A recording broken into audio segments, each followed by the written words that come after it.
He lived his entire life in a cage, not a real cage, a mental one, built by other people's opinions. Every decision, every choice, every dream controlled by one question: what will they think? Until one day, he broke free. This is how. His name was Karen, 24 years old, good job, nice apartment. From the outside, everything looked perfect, but inside, he was drowning. Every morning, he spent 30 minutes choosing what to wear, not because he cared, but because they might judge. Every conversation he rehearsed in his head first, not to be clear, but to be liked. Every dream he had, he killed it before it started. What if people laugh? What if I fail and everyone knows? What if they think I'm crazy? He lived for applause, for validation, for approval. And when he didn't get it, he felt worthless. His life wasn't his own. It belonged to everyone else, and he didn't even realize it. One day, Karen got a job offer, his dream job, in another city. It was everything he ever wanted, but his family didn't approve.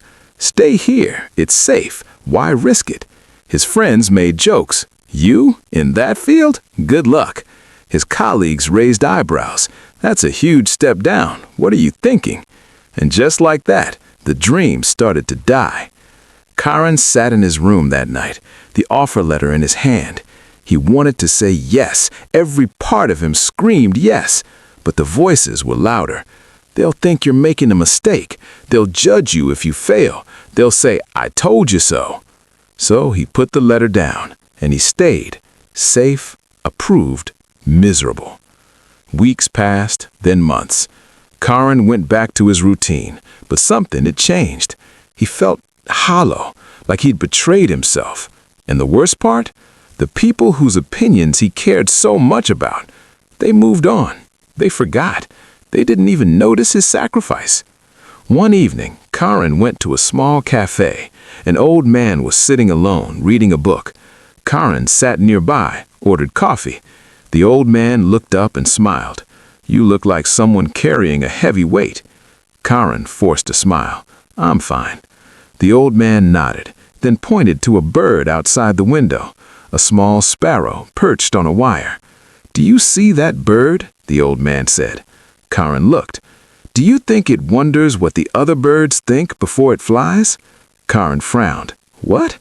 The old man closed his book. "That bird doesn't wait for permission. It doesn't worry about judgment. It doesn't need applause." He looked at Karen. "You think people are watching you, judging you, waiting for you to fail." He paused. "But the truth is, most people are too busy worrying about what you think of them." He stood up, preparing to leave. "Everyone is so worried about being judged, no one is actually watching." And he walked away. Karen sat there, alone, staring at the bird, and something inside him cracked. That night, Karen couldn't sleep. He kept thinking about the bird, about the old man's words, and he realized something painful. He had spent his whole life performing for parents, for friends, for strangers. He changed his clothes to impress people who didn't care anyway. He killed his dreams to avoid judgment from people who forgot him anyway. He lived in fear of opinions that didn't even exist. And the worst part? The only one trapped was him. Everyone else had moved on. Karen made a decision that night. He was done. Done living for applause. Done shrinking to make others comfortable. Done asking permission to be himself. The next morning, he called about the job offer. It was still available. He said yes. His family panicked, his friends questioned him, his colleagues smirked. And for the first time in his life, Karen didn't care. Not because he stopped loving them, but because he finally started loving himself more. He packed his bags, he moved. It was terrifying, but it was also freeing. 6 months later, Karen's life looked completely different. The job was hard, the city was new, the challenges were real. But he was happy, truly happy. Not because everything was perfect, but because for the first time, he was living his life, not theirs.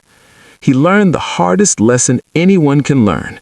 Other people's opinions are not your prison unless you give them the key. Most people spend their entire lives waiting for permission. Permission to chase dreams, permission to be different, permission to fail. But here's the truth. No one is coming to give you permission. And the people you're trying to please, they're too busy living their own lives to care about yours. You think they're watching. They're not. You think they'll judge you forever. They won't. You think their opinions define you. They don't. The only opinion that matters is yours. And the moment you realize that is the moment you become free. Right now, there's something you want to do. A dream, a change, a risk. But you're stopping yourself because of them, because of what they might say, what they might think. But let me ask you this. How long are you going to live in a cage you built for yourself? How long are you going to wait for permission that's never coming? How long are you going to sacrifice your happiness for people who aren't even paying attention? The bird doesn't ask for permission to fly. It just flies. And so can you. Stop waiting. Stop performing. Stop living for them. Start living for you. The moment you stop caring what people think is the moment your real life begins. If this story touched you, like, share, and subscribe for more stories that help you break free and become who you're meant to be.